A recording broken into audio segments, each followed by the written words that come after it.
Hello friends, कैसे हो आप सब। स्वागत है आप सबका इस वीडियो में। ये वीडियो जो है स्टोन की लास्ट वीडियो है। ठीक है, इसके पहले वाली वीडियो को ही मैंने लास्ट वीडियो कहा था, लेकिन अगर आप ये देख रहे हो तो आपको समझ में आ गया होगा कि मैं फिर इसको जो है क्यों लास्ट कह रहा हूँ। तो ये वीडियो जो है स्टोन की लास्ट वीडियो है, और इस वीडियो में जो है जितना भी होगा 1 घंटे 1.5 घंटे जितना टाइम लगेगा सारा जो है डिस्कस करेंगे। और इस वीडियो के ख़त्म होने के बाद जो है हम ब्रिक्स शुरू करेंगे।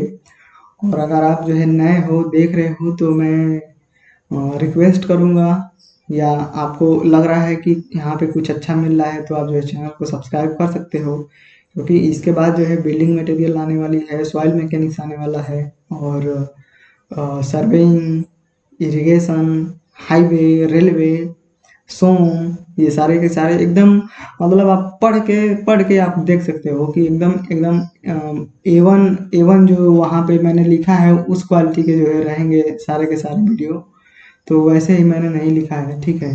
तो मेरा मेन मकसद है कि जो है आपको समझ में आए, स्ट्रगल ज़्यादा ना करना पड़े, वो भी हिंदी के जो स्टूडेंट हैं, क्योंकि हिंदी में जो है कंटेंट, अच्छा कंटेंट मिलना ज़्यादा मुश्किल है। इंग्लिश में तो जो लड़के पढ़ते हैं उनको तो सीधा सीधा आ ही जाता है, लेकिन जो लड़के हिंदी में हैं उनको इंग्लिश में दिक्कत हो रही है। तो मैं उन्हीं के लिए हूँ, हिंदी में सारा कुछ कन्वर्ट करके पढ़ाऊँगा। वैसे मैं भी तो इंग्लिश में ही पढ़ता हूँ, लेकिन हिंदी में कन्वर्ट करके आप सबको सुविधा रहेगी। थोड़ा-थोड़ा सा इंग्लिश और थोड़ा-थोड़ा सा हिंदी रहेगा। हिंदी, और देखो मैंने यहाँ पे इंग्लिश ही लिखा हुआ है, आपको दिख रहा है, लेकिन मैं इसका सारा का सारा मीनिंग जो है आपको बता देता हूँ ताकि आपको समझ में आ जाए, ठीक है। तो चलो, आपको लग रहा है कि यहाँ पे कुछ अच्छा मिलेगा, और डेफिनेटली मिलेगा, तो आप सब्सक्राइब कर सकते हो। और अगर कुछ सवाल है तो वो भी पूछ सकते हो बेझिझक, कहीं से भी। मैंने कई सारे लिंक दिए हुए हैं आपको। तो इसको मिटाते हैं और पेन को चेंज करते हैं, और फिर जो है शुरू करते हैं। चलो इस बार इस चीज पर आते हैं। अभी सेलेक्ट नहीं हो गया, चलो। तो हम इस वीडियो में देखेंगे कि जो बिल्डिंग स्टोन है उनकी यूज देखेंगे। वैसे तो ऊपर वाले ही हैं, लेकिन उसके अलावा और भी सारे कई स्टोन हैं। तो यहाँ पे हमने देखा था कि, यहाँ पे हमने एक बार मैं आपको दिखा देता हूँ। हमने देखा था कि हमारा किस टाइप का कार्य है, और उसके लिए हम किस टाइप के स्टोन को जो है रिकमेंड कर रहे हैं, है ना। और यहाँ पे रीजन हमने देखा था। अब हम देखेंगे कि बिल्डिंग में कौन से स्टोन को हम जो है प्रेफर करेंगे। तो यहाँ पे हेडिंग रहेगी use of BUILDING building stone. Building stone के जो है यूज क्या क्या है, ठीक बात। तो यहाँ पे हेडिंग लिखना यूज ऑफ बिल्डिंग स्टोन, इसके बाद से टाइप बनाना, कॉलम बनाना 4, इधर लिखना टाइप TYPE, और इधर लिखना सुटेबल SUITABLE, और सुटेबल के बाद इधर लिखना specific gravity SPECIFIC, specific GRAVITY, specific gravity, और इधर लिखना स्ट्रेंथ STRENGTH। वैसे मैंने पिछले वीडियो में, पिछले नहीं, मुझे याद है 1 2 3 पहले वीडियो में मैंने आपसे पूछा था स्ट्रेंथ और स्ट्रेस में अंतर क्या है, ठीक है, केजी प्रति सेंटीमीटर स्क्वायर। तो ये इसकी स्ट्रेंथ है केजी प्रति सेंटीमीटर स्क्वायर में, ये इसकी स्पेसिफिक ग्रेविटी है, और ये सुटेबिलिटी है कि किस प्रकार के कार्य के लिए हमारा जो स्टोन रहेगा वो सुटेबल रहेगा, ठीक है ना। तो ये 4 प्रकार के कॉलम जो है आपको बनाने हैं, और फिर हम आगे बढ़ते हैं। तो यहाँ पे जो है, यहाँ पे 1 नंबर पे लिखेंगे कि ग्रेनाइट, GRA। यहाँ पे वैसे ये लिख लो, ज़्यादा अच्छा रहेगा। स्टोन टाइप, यानी कि स्टोन का प्रकार। तो यहाँ पे पहला हमारा स्टोन है ग्रेनाइट, और वो ग्रेनाइट जो है किस कार्य के लिए सुटेबल है, तो पिछले वीडियो में मैंने पढ़ाया था वही है। तो ग्रेनाइट जो है ब्रिज अबटमेंट ABUTMENTS अबटमेंट्स और पियर PIER पियर डैम। वहाँ पे जो ब्रेक वाटर मैंने लिखा था वो ब्रेक वाटर क्या है, कैसे रोकोगे, तो वो डैम की सहायता से ही रोकोगे, ठीक है। फिर इसके बाद से सी वाल यानी कि समुद्री दीवार कोई। अब समुद्री दीवार में यहाँ पे ग्रेनाइट क्यों बनाएंगे, क्योंकि ये बहुत ज़्यादा भारी होता है, और सी वाल बनाएंगे तो वहाँ पे जो समुद्र की लहरें होती हैं उनका प्रेशर बहुत ज़्यादा होता है, ठीक है। इस वजह से हम ग्रेनाइट का यूज करेंगे। फिर इसके बाद से light house LIGHT light house, और इसके बाद से light house and good work. अब गुड वर्क में वही जैसे हैवी वर्क जो होंगे वहाँ पे, तो पहला वाला लेक्चर देखोगे तो समझ में आ ही जाएगा कि ग्रेनाइट का जो है कहाँ पे यूज करेंगे। तो गुड वर्क, इसके बाद से ETC लिख दे रहे हैं, और भी बहुत सारे कई हैं, ऊपर देखा होगा आपने। तो फिर इसकी जो स्पेसिफिक ग्रेविटी होती है वो 2.63 से 2.75 होती है ना। इसकी स्पेसिफिक ग्रेविटी 2.63 से 2.75, और इसकी स्ट्रेंथ जो होती है 700 से 1360 kg पर मीटर स्क्वायर होती है।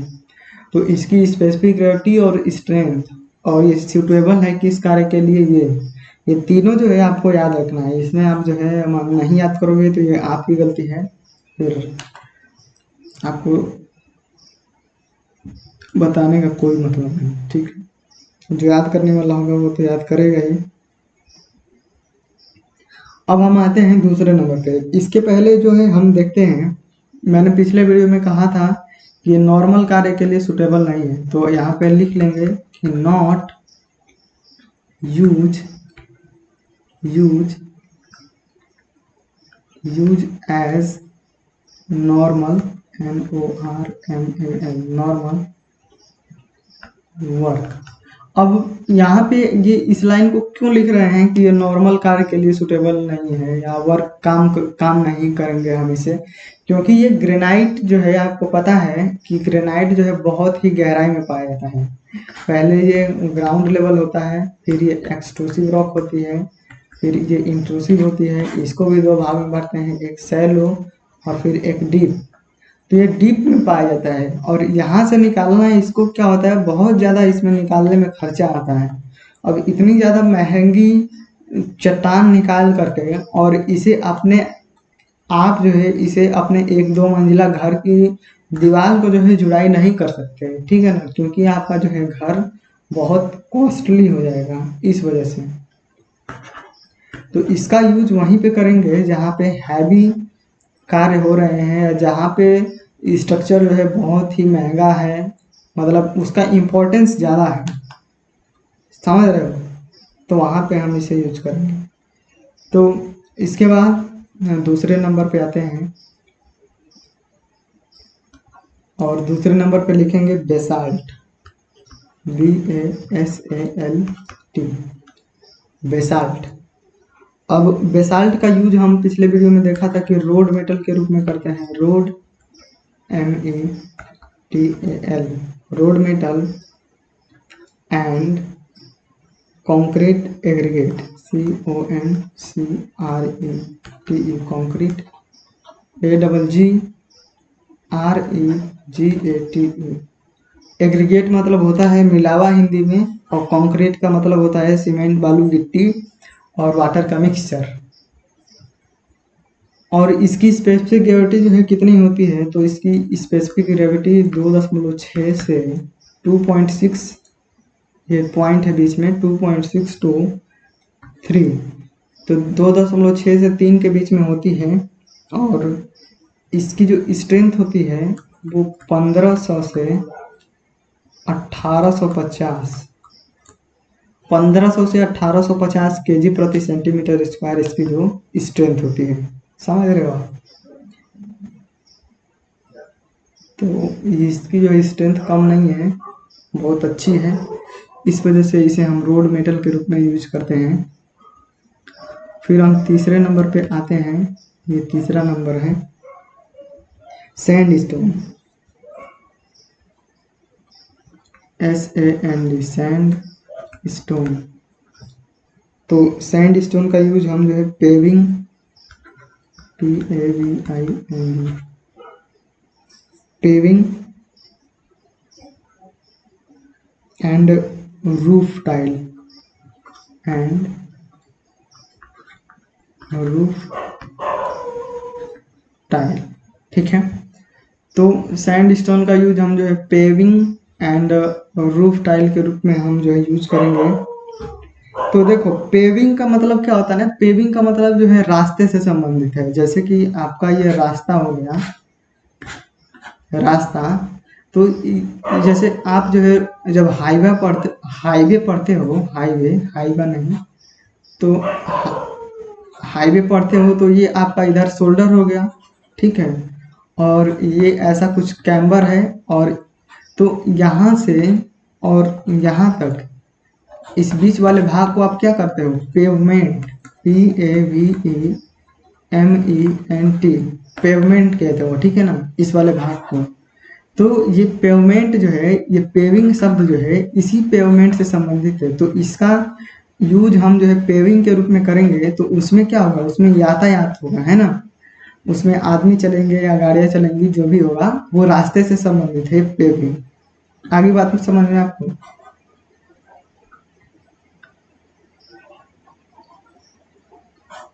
और रूफ टाइल, रूफ मतलब आप जान ही रहे हो, छत होता है। तो छत बनाने के लिए जो टाइल्स होती है, तो छत बनाने के लिए टाइल्स के रूप में हम इसका यूज कर सकते हैं। और इसकी स्पेसिफिक ग्रेविटी जो है 2.65 से 2.95 होती है, 2.65 टू 2.95, ठीक है। और इसकी जो स्ट्रेंथ होती है वो 640 केजी प्रति सेंटीमीटर स्क्वायर होती है इसकी स्ट्रेंथ, ठीक है ना। यहाँ ऊपर मैंने केजी प्रति सेंटीमीटर स्क्वायर लिख रखा है, इस वजह से नहीं लिख रहा हूँ। और स्पेसिफिक ग्रेविटी का कोई यूनिट नहीं होता है, इस वजह से उसकी यूनिट नहीं लिख रहे हैं। और 4 नंबर पे, अगर 4 नंबर पे हम बात करें तो आती है क्या, लेटेराइट, LATERITE, लेटेराइट।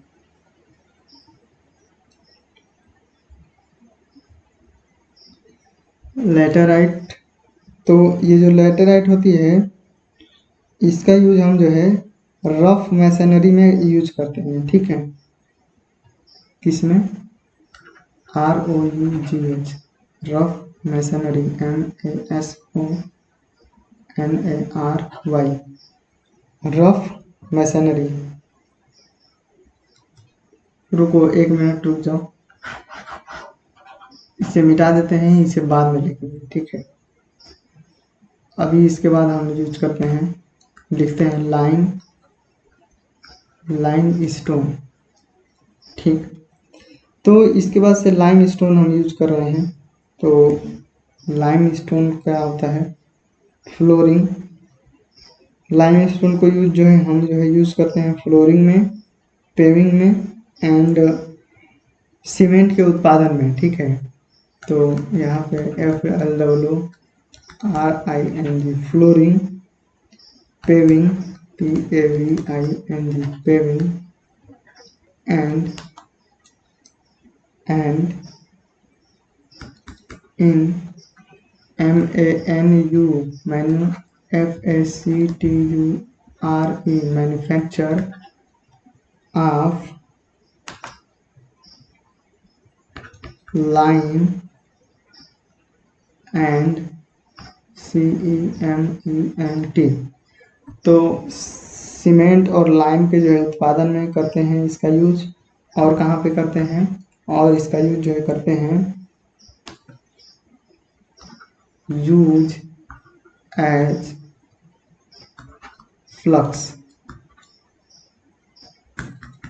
इन मैन्युफैक्चरिंग, एक मिनट रुको, MANU FACTURING manufacturing of steel.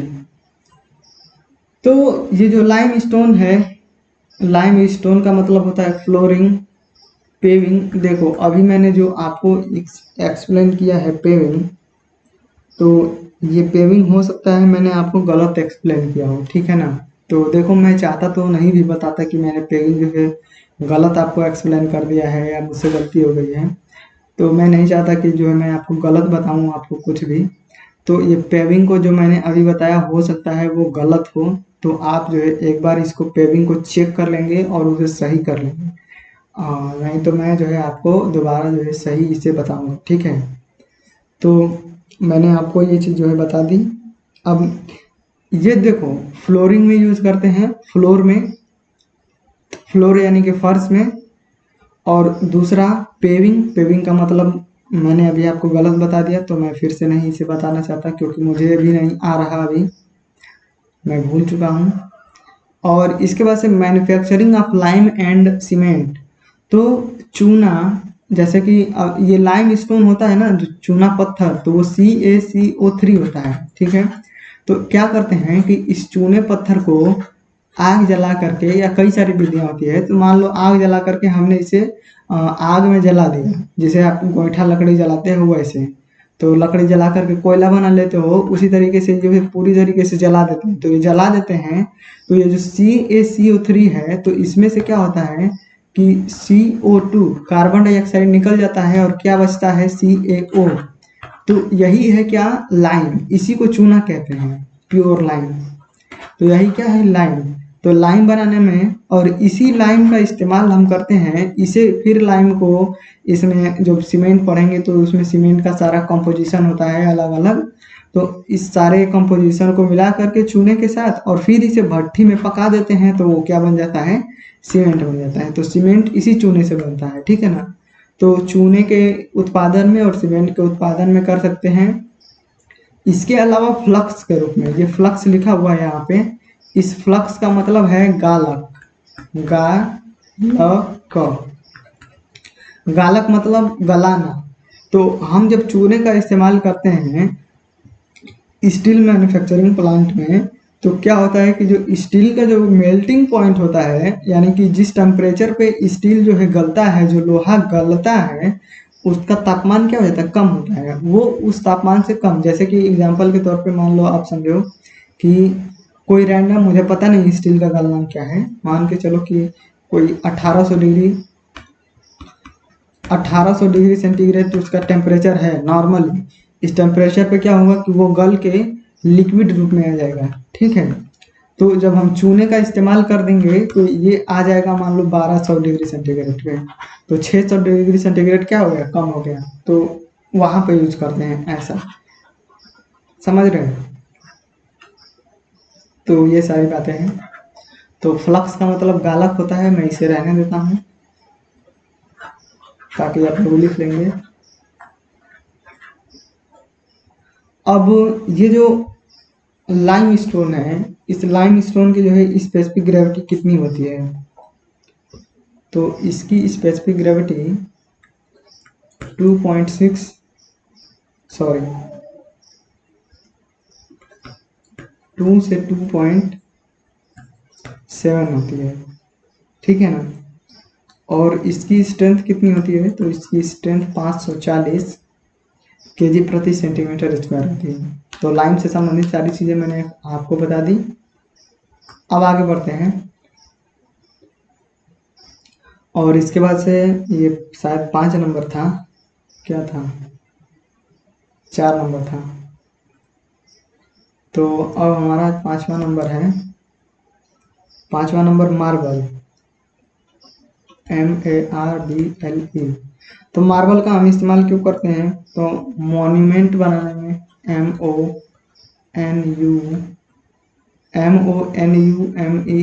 Monument यानी कि स्मारक बनाने में।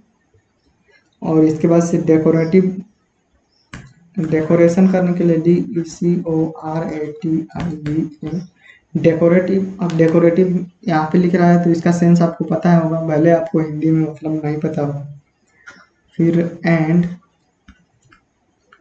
Decorative and ornamental work. Ornamental का मतलब होता है सजावटी कार्य, तो आप लिख लेना ORNAMENTAL ornamental work, WORK ornamental work.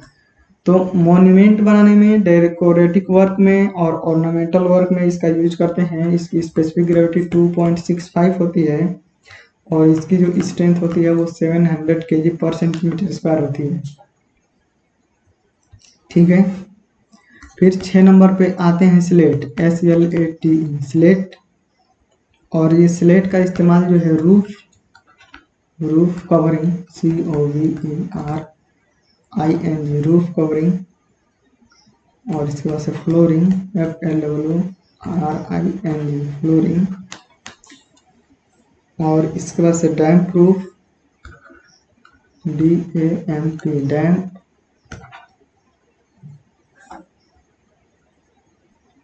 Damp proofing, PROOFING damp proofing, and partition, PARTITION partition के रूप में।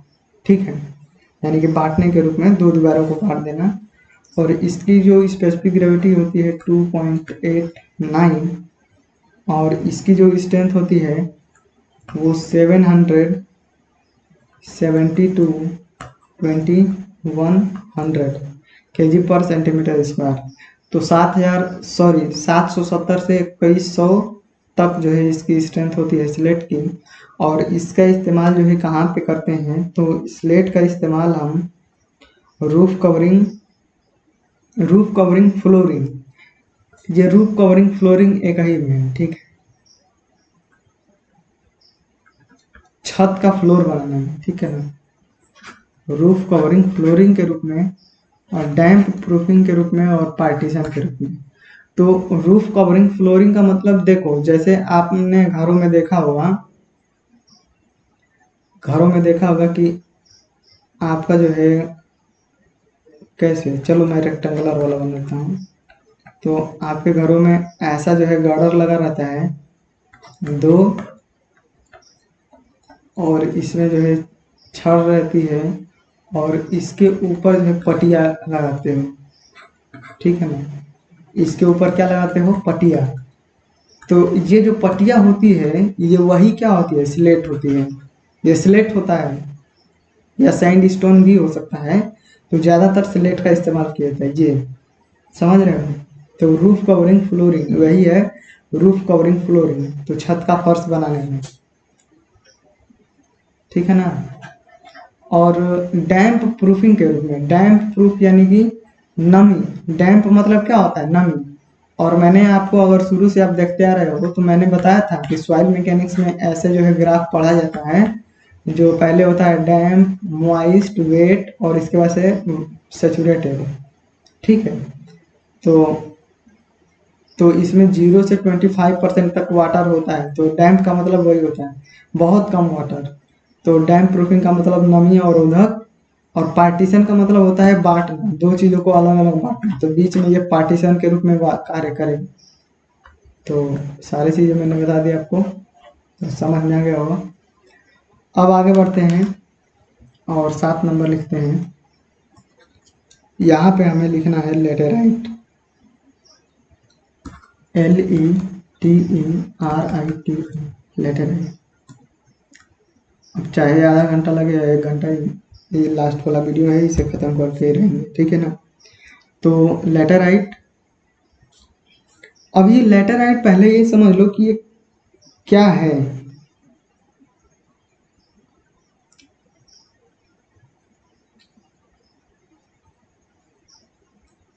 लेटेराइट, तो लेटेराइट जो है, देखो यहाँ पे मैं कई लाइनें लिखेंगे, तो उनको जो है ध्यान में रखना। तो जो लेटेराइट है, सॉरी, हाँ, ये लेटेराइट है, ये रफ स्टोन मैसनरी में यूज करते हैं, ROUGS rough STONE stone masonry MASONARY। तो लेटेराइट का यूज जो है रफ स्टोन मैसनरी में यूज करेंगे। रफ मतलब कि चाहे जैसे आप घर की दीवार बनाते हो तो घर की दीवार आप बनाते हो तो देखते हो नहीं, उसे बहुत अच्छा तरीके से बनाया जाता है, एकदम मतलब प्लेन रहता है दोनों तरफ, ठीक है। तो रफ का मतलब हो गया आपको प्लेन है कि टेढ़ा मेढ़ा हो रहा है, उससे कुछ लेना देना नहीं है, बस आपको दीवार बनाना है। तो उस जगह पे जो है लेटेराइट का यूज करते हैं रफ स्टोन मैसनरी में, बस केवल नाम करना है आपको। तो इसकी जो स्पेसिफिक ग्रेविटी होती है वो 2.2 से 2.2 होती है और इसकी जो स्ट्रेंथ होती है 1835 kg प्रति सेंटीमीटर स्क्वायर होती है। तो ये लेटेराइट क्या होता है, एक रॉक होता है, ठीक है। अब हम आगे बढ़ते हैं।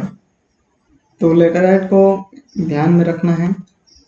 अब लेटेराइट को ध्यान में नहीं रखेंगे तो इसका यूज रफ स्टोन मैसनरी में करते हैं, ये ध्यान में रखेंगे। और ये ध्यान में नहीं रखेंगे तो ये वाला तो जरूर याद रखेंगे, मूरम, MWRUM। और मूरम क्या है, मूरम है decomposed, DICOMPOSED, decomposed laterite, LATERITE। तो जो मैं कह रहा था कि जो लेटेराइट को ध्यान में रखेंगे, लेटेराइट को देखते हैं, तो वो लेटेराइट नहीं था, ये था मूरम। तो मूरम को देखते हैं क्या है ये। तो मूरम जो है डिकम्पोज्ड लेटेराइट है, ठीक है। या कह सकते हैं कि लेटेराइट के डिकम्पोजिशन से क्या बनता है, मूरम का निर्माण होता है। मूरम क्या है, मूरम भी एक तरह का पत्थर ही है जो लेटेराइट के डिकम्पोजिशन यानी विघटन होने के कारण जो है मूरम का निर्माण होता है। तो जो अभी मैं ये लाइन यहाँ पे लिखी हुई है कि मूरम क्या है, तो डिकम्पोज्ड लेटेराइट है, ये केवल 2 शब्द लिखे हुए हैं शॉर्टकट में। या कह सकते हैं कि लेटेराइट के डिकम्पोजिशन से मूरम का निर्माण होता है, ठीक है। तो यहाँ पे जो मैं शब्द बोल रहा हूँ उसको आप जो है कहीं लिख लेंगे। और ये इम्पोर्टेंट है, अभी मैंने एग्जाम दिया था तो उस एग्जाम में जो है यही आया था कि जो मूरम है वो कैसे बनती है। तो लेटेराइट के डिकम्पोजिशन से बनती है, तो ये मुझे पता था तो मैंने सही कर दिया उसे, ठीक है। तो अब ये मूरम है, तो मूरम का इस्तेमाल क्यों करते हैं, तो मूरम का इस्तेमाल हम फैंसी पाथ बनाने में करते हैं। Fancy, FANCY, fancy path. Fancy path मतलब आपको समझ में आ रहा है कि बहुत अच्छा, देखने में अच्छा लगता हूँ। इन गार्डन, GARDEN, गार्डन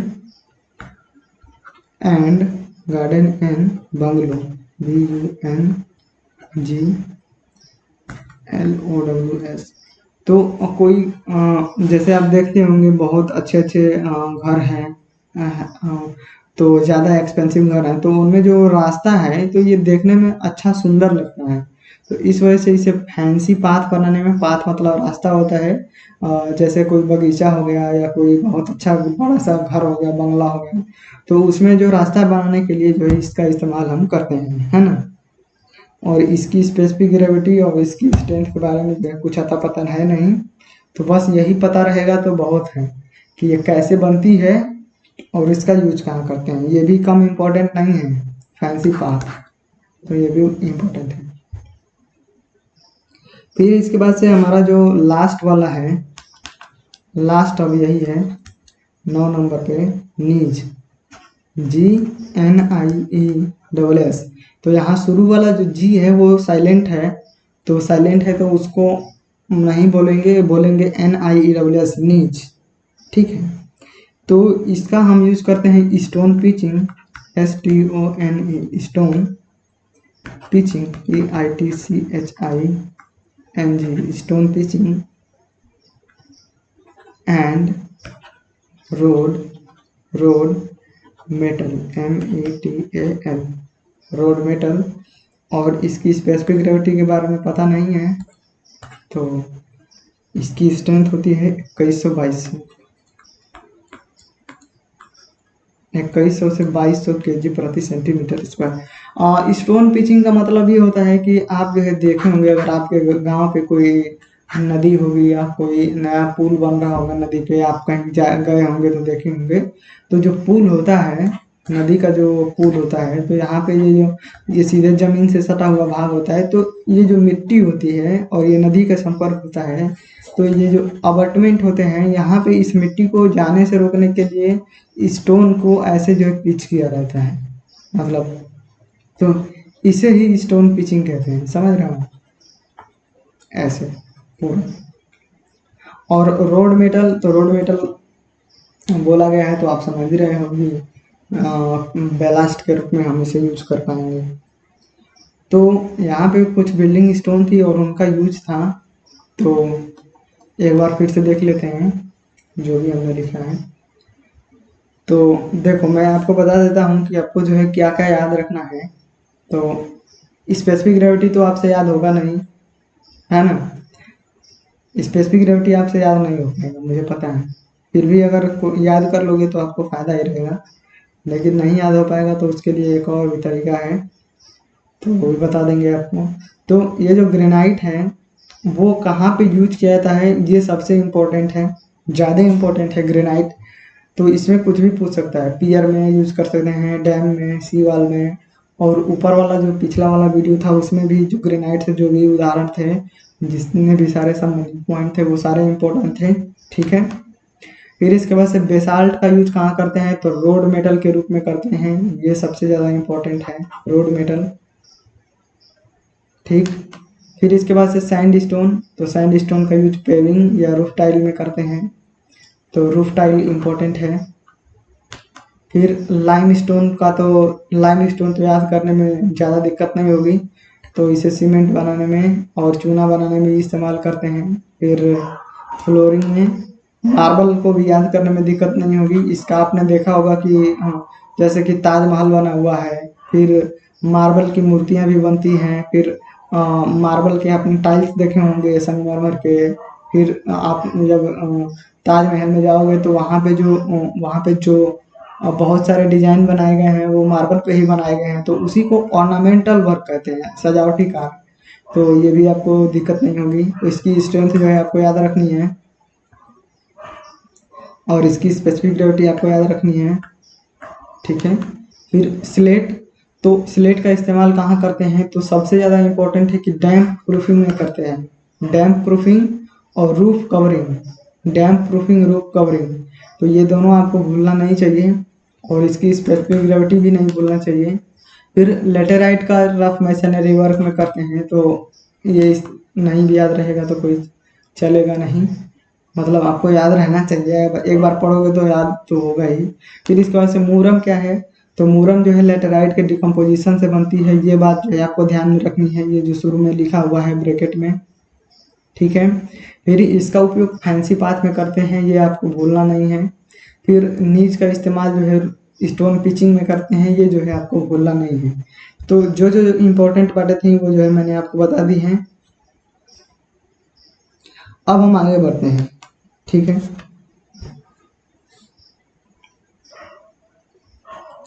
आगे बढ़ते हैं और हमारा यहाँ पे एक नोट पॉइंट रहेगा, नोट पॉइंट, और यहाँ पे लिखेंगे कि QUARTZITE, क्वार्टजाइट। और ये क्वार्टजाइट वाली जो स्टोन है इसका यूज करते हैं, use as a WEATHER weather, PROOFING। तो जो क्वार्टजाइट है, क्वार्टजाइट का यूज जो है हम वेदर प्रूफिंग के रूप में करते हैं, ठीक है। आ रही बात समझ में। तो वेदर प्रूफिंग का मतलब है कि इस पे जो है, जो वेदर है, जो भी मौसम है उसका जो है कोई भी प्रभाव नहीं पड़ेगा, है ना। तो क्वार्टजाइट का यूज जो है हम वेदर प्रूफिंग के रूप में करते हैं। अब एक बात और आपको लिखानी थी, वो शायद कहीं गुम हो गई है, एक मिनट थोड़ा समय देखता हूँ। तो हाँ, यहाँ पे एक और बात लिखेंगे, यहाँ पे नोट पॉइंट करके एक और बात लिखेंगे कि क्या लिखना है,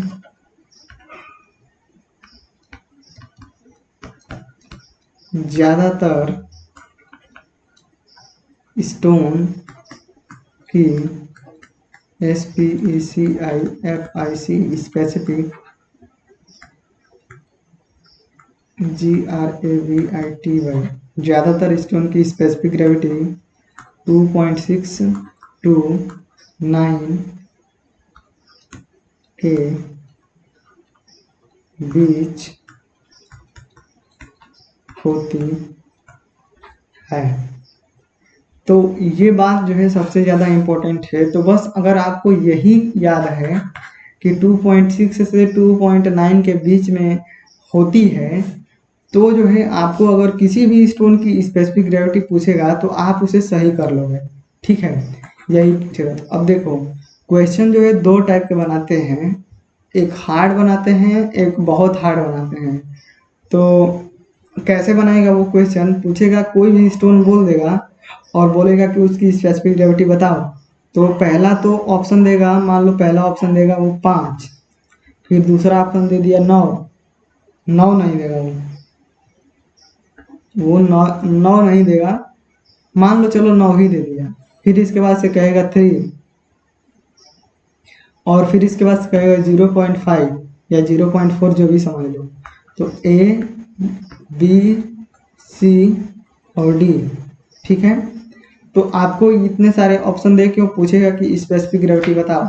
तो अब देखो यहाँ पे 3 है और 9 है। तो अब देखो यहाँ पे ऊपर हमने जो भी स्पेसिफिक ग्रेविटी लिखी हुई है वो 2 और 3 के करीब है, ठीक है ना, 2 और 3 के करीब है, 3 है कोई कोई और 3 से कम ही है। तो यहाँ पे आप देख रहे हो जितनी भी सारी स्पेसिफिक ग्रेविटी हमने लिखी है वो 3 से कम ही है, ठीक है ना। तो आपको सीधा सीधा क्या सेलेक्ट कर लेना है, 3 सेलेक्ट कर देना है, ठीक है। तो आपको समझ में आ जाएगा ये 2.6 से 2.9 अगर याद रहेगा तो। अगर इसे बहुत ज़्यादा हार्ड बनाना होगा तो क्या करेगा वो कि ऐसे कहेगा 2.6 है, 2.7 है, 2.75 है या 2.65 है। अब इसमें क्या होगा कि अब ये बहुत ज़्यादा हार्ड हो गया। अब इसमें आपको जिस स्टोन की पूछ रखा है उस स्टोन की स्पेसिफिक ग्रेविटी याद रहेगी, तभी आपको जो है सही कर पाएंगे उसको, ठीक है ना। तभी आपसे जो है वो क्वेश्चन हो पाएगा। तो दो तरह के क्वेश्चन होते हैं, तो ज़्यादातर क्वेश्चन जो है इसी तरीके के आएंगे, तो वो आपसे हो जाएंगे, ये याद रहेंगे।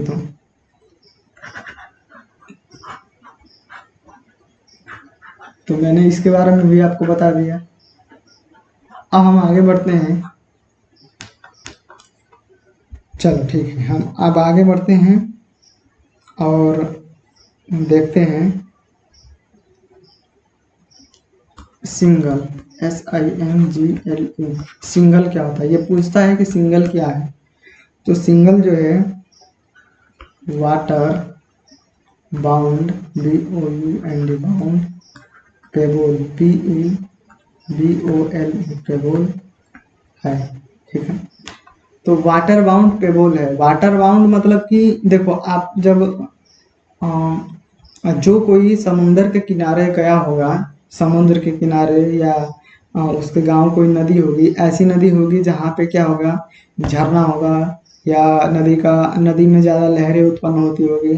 तो वहाँ पे अगर ऐसा कोई होगा तो वो देखेगा कि जो नदी में जो स्टोन होंगे या समंदर के किनारे जो स्टोन होंगे, तो वो क्या होंगे कि वो घोल कर मतलब घिस करके आपस में वाटर के द्वारा इधर उधर घिस करके एकदम गोल हो गए होंगे, प्लेन गोल, मतलब एकदम ऐसा वाला गोल नहीं, मतलब जिस भी शेप में होंगे, जैसे आप शंकर जी की पिंडी लाते हो तो वो ऐसे शेप में रहती है, तो वो वाटर के द्वारा घिस करके एकदम प्लेन हो जाती है। तो सिंगल क्या है, तो सिंगल इसी प्रकार के स्टोन होते हैं, ठीक है, वाटर बाउंड पेबोल, इसे वाटर बाउंड पेबोल कहते हैं। तो मैंने आपको सिंगल के बारे में बता दिया।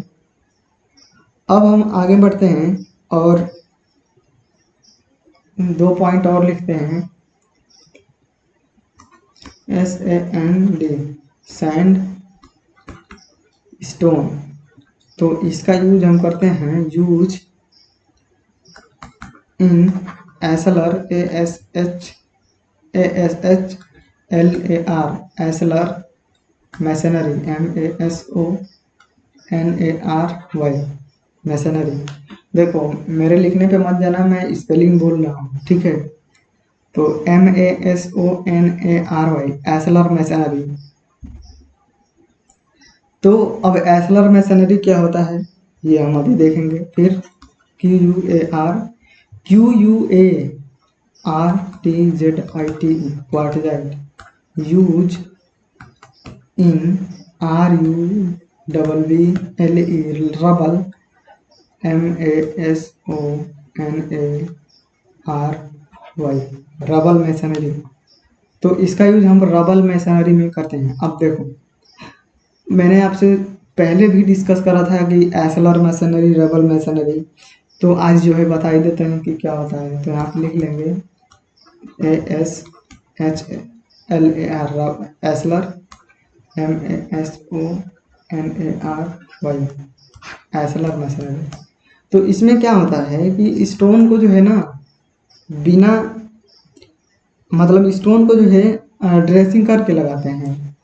यहाँ पे लिख लेते हैं, स्टोन को ड्रेसिंग, DRESSING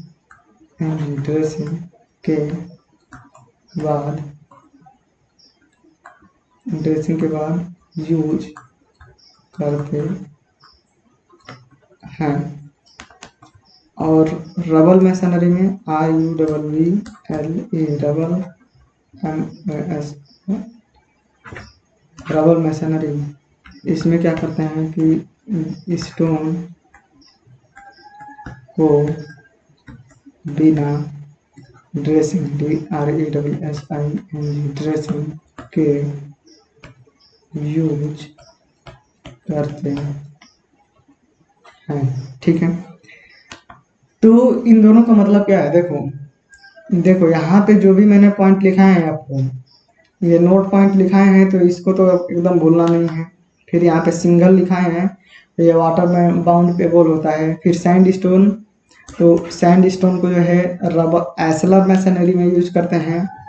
और ये जो क्वार्टजाइट है इसको रबल मैसनरी में यूज करते हैं। और एसलर मैसनरी क्या होता है, एसलर मैसनरी में स्टोन को ड्रेसिंग के बाद यूज करते हैं और रबल मैसनरी में बिना ड्रेसिंग के यूज करते हैं, ठीक है। तो एक बात समझो, जब आप स्टोन जो है रॉक से तोड़ करके स्टोन लाओगे तो स्टोन क्या होगा, वो टेढ़ा मेढ़ा होगा, ठीक है। उसका पार्ट जो है कहीं ऐसे निकला होगा, टेढ़े मेढ़े होंगे, ऐसे होंगे, ठीक। तो हमारा एक ये स्टोन है और दूसरा एक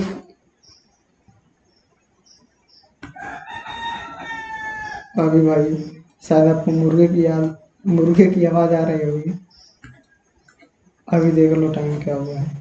और दूसरा जो है स्टोन को जो है ऐसे यूज कर सकते हैं, ठीक है ना। तो इस वाले भाग में जो है ऐसे नुकीले भाग जो है इसके निकले हुए हैं, इसका जो है इधर एजेस मतलब किनारे जो है इसके टेढ़े मेढ़े हैं।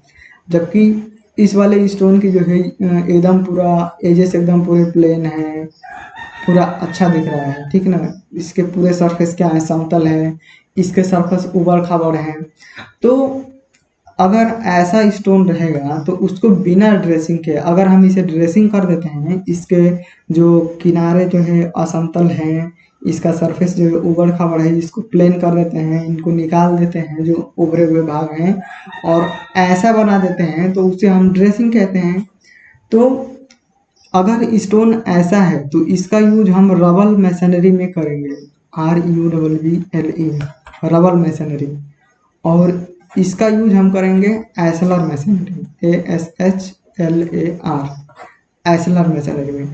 तो क्या होगा कि जो एसलर मैसनरी से जो दीवार बनाई जाएगी स्टोन की, वो देखने में थोड़ा अच्छा लगेगा, ठीक है। और ये उभड़ खाबड़ होगा तो वो देखने में इसकी तुलना में कम अच्छा होगा, ठीक है ना। और जो स्टोन की दीवार होती है वो कम से कम जो है 30 सेंटीमीटर मोटी होनी चाहिए। इसको नोट पॉइंट करके अपने किताब में लिख लो, ये जो है कॉपी में लिख लो, ये बहुत ही इम्पोर्टेंट जो है सवाल है। ये आता है एग्जाम में, स्टोन की दीवार कम से कम जो है 30 सेंटीमीटर मोटी होनी चाहिए। तो एसएलआर क्या होता है और रबल मेसनरी क्या होता है, ये दोनों पॉइंट जो है एग्जाम में पूछे जाते हैं। समझ में आ गया आपको। और सैंड स्टोन और क्वार्टजाइट क्या होते हैं, ये भी आपको समझ में आ गए। अब हम आगे बढ़ते हैं और इसके बाद से जब हम एसएलआर मैसनरी करेंगे या रबल मैसनरी करेंगे तो उस मैसनरी, देखो मैसनरी कई लोगों को नहीं समझ में आ रहा होगा मैसनरी क्या है, ये वाला शब्द मैसनरी। तो मैसनरी को कहते हैं चिनाई। चिनाई, और चिनाई का मतलब हम समझते हैं कि दीवार जोड़ना, दीवार जोड़ना। दीवार जोड़ना का मतलब कि 4 और 4 जोड़ के 8 नहीं करना, एक एक ईंटों को लगा लगा करके पूरा दीवार बनाना। ठीक है। तो जब हम वाल की मैसनरी करते हैं, जब दीवार बनाते हैं, WALL वाल, MASONARY वाल मैसनरी में STONE स्टोन इस प्रकार रखते हैं कि उसका NATURAL नेचुरल बेड यानी कि लेयर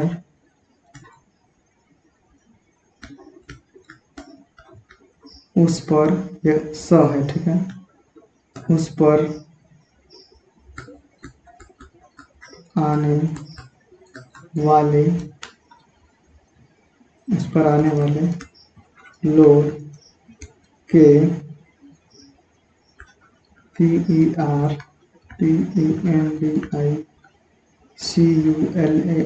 परपेंडिकुलर यानी कि लंबवत हो।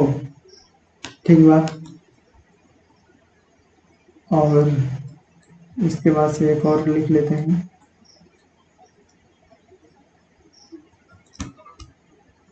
ARCH arch, MASONARY arch masonry में स्टोन को इस प्रकार रखते हैं कि उसका नॉर्मल बेड, उसका जो नॉर्मल बेड है वो, या उसी को कहेंगे लेयर, LEYAR, ये वाई है, ठीक है ना। देखो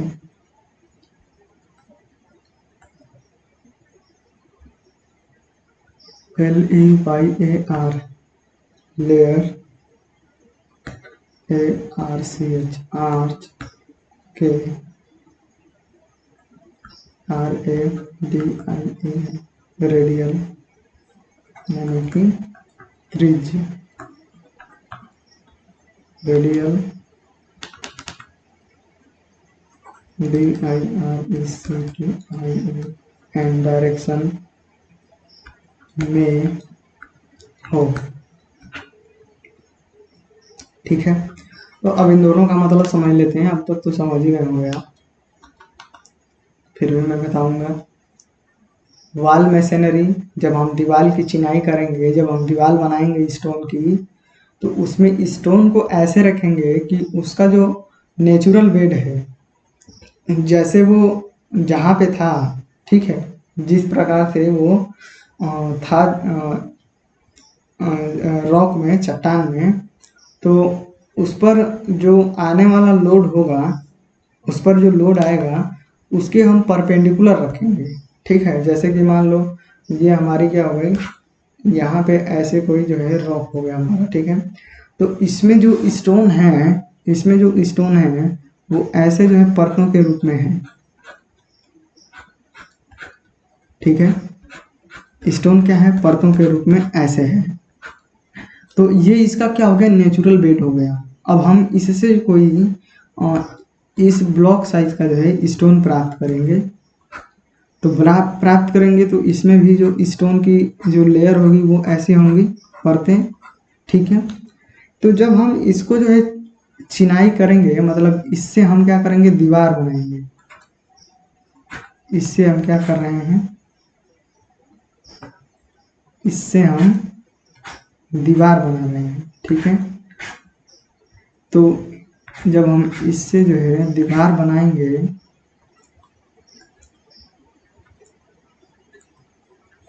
तो हमने ये दीवार बना दिया। ठीक है, तो इससे जब हम दीवार बनाएंगे तो दीवार में भी हम ऐसे ऐसे जोड़ेंगे। और हो सकता है कि आपने ऐसे लगा दिया हो, जो स्टोन का जो नेचुरल बेड है, ये वाला जो स्टोन है उसको ऐसे ना लगा करके ऐसे लगा दिया हो। ठीक है, तो आप जो है किसी भी तरीके से लगा सकते हो, ऐसे लगा दिया हो तो, या इसको ऐसे लगा दिया हो, ऐसे लगा दिया हो। तो वही यहाँ पे लिखा गया है कि वाल मैसनरी में स्टोन इस प्रकार से रखते हैं, ये जो स्टोन इस प्रकार से रखते हैं कि उसका जो नेचुरल बेड है, तो ये वाला क्या है, इसका नेचुरल बेड है, तो उस पर आने वाला लोड के, ये जो इसका नेचुरल बेड है, नेचुरल बेड, तो इस स्टोन पे आने वाले लोड के इसका जो नेचुरल बेड हो क्या हो, परपेंडिकुलर हो। समझ पा रहे हो? तो यहाँ पे इस पे आने वाला लोड क्या है, ये है, तो इसके परपेंडिकुलर, यानी कि परपेंडिकुलर लंबवत बोले तो 90 डिग्री, तो इससे इस लोड से 90 डिग्री पे तो क्या हो रहा है, ये परत, तो ये परत क्या है, 90 डिग्री पे है, तो इसका मतलब ये सही है। तो अगर हम स्टोन को,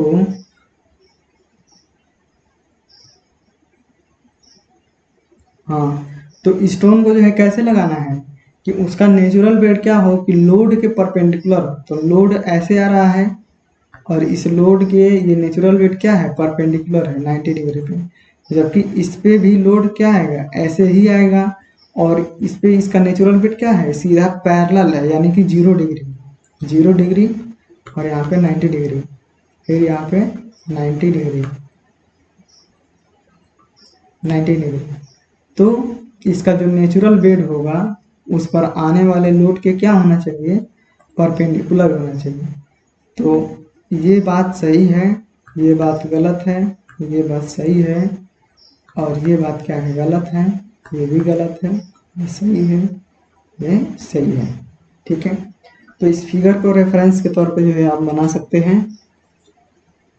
ये क्या है, ये नेचुरल NATURAL नेचुरल बेड है। ठीक है ना, अब हम आगे बढ़ते हैं और इस बात को समझते हैं कि अगर आर्च में, आर्च का मतलब क्या होता है, चाप होता है, चाप, और जब चाप हम बनाते हैं तो वो बनता है कुछ ऐसे। तो अगर आप स्टोन का कोई आर्च बना रहे हो, ठीक बात, तो स्टोन का अगर कोई आर्च बनेगा तो उसमें जो ये है, ये की है, ठीक है ना। तो अगर हम स्टोन की कोई दीवार बनाएंगे तो उसमें जो आर्च का मतलब स्टोन से कोई हम आर्च बनाएंगे तो उसमें जो स्टोन का जो नेचुरल बेड होगा, उसका नॉर्मल, नॉर्मल नहीं है यार, नेचुरल बेड है, वो आर्च के रेडियल होगा। ठीक है, ये मुझसे ही गलती हो गई है भाई, NATURAL नेचुरल। तो उसका जो नेचुरल बेड होगा या लेयर होगा वो आर्च के क्या होगा, रेडियल होगा। तो ये आर्च क्या है, ऐसे है, और इसका रेडियस क्या है, ऐसे, ऐसे ऐसे ऐसे ऐसे, ये इसका आर्च का क्या होगा, रेडियस। तो जो नेचुरल बेड होगा वो रेडियल डायरेक्शन में होगा, ठीक है ना। तो एक स्टोन ये हो गया, एक स्टोन ये हो गया, एक स्टोन ये हो गया, एक स्टोन ये हो गया, और ये बीच वाला ये हो गया, फिर ये हो गया, फिर ये हो गया, ये हो गया, ये हो गया, ये हो गया। तो ये हमने आर्च बना दिया स्टोन चिनाई करके। आप देखो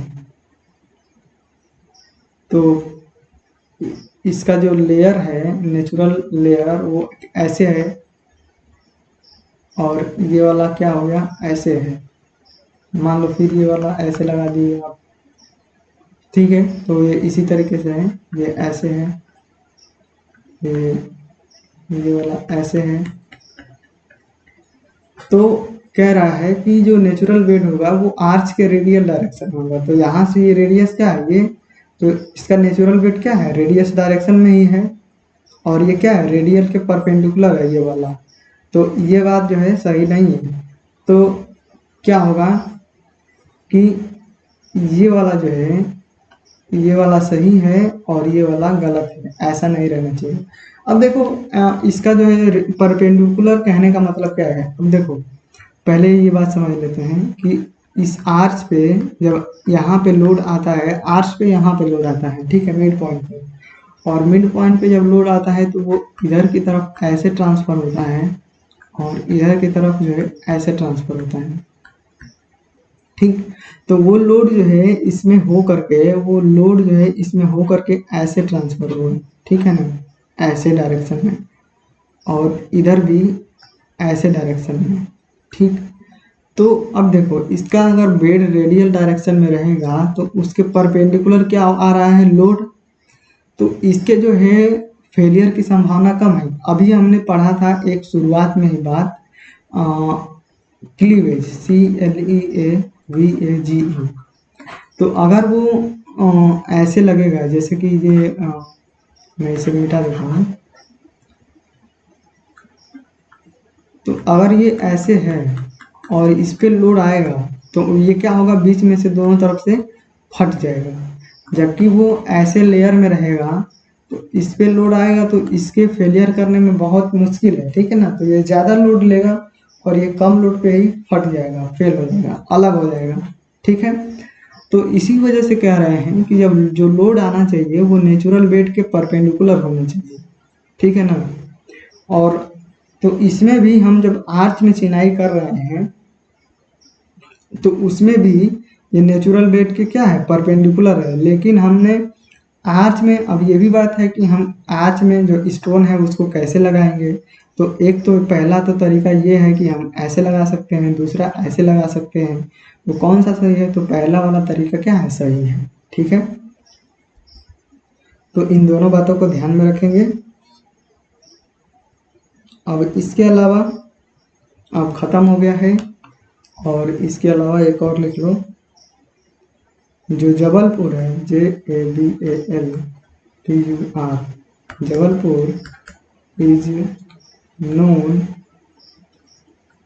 KNOWN, known as MARBAL। Jabalpur को मार्बल सिटी बोला जाता है, ठीक है, मार्बल सिटी ऑफ इंडिया। तो यहाँ से जो है मार्बल ज़्यादा निकलता है, और येलो मार्बल जो होता है, येलो MARBLE, येलो मार्बल जो है वो जैसलमेर में, JAISALMER, जैसलमेर, और ब्लैक मार्बल जो है जयपुर, JAIPUR। और ये दोनों कहाँ हैं, राजस्थान। तो ये दोनों जो है राजस्थान में पाए जाते हैं, ठीक है। तो ये जो है लास्ट पॉइंट था, इनको भी ध्यान रख लेना।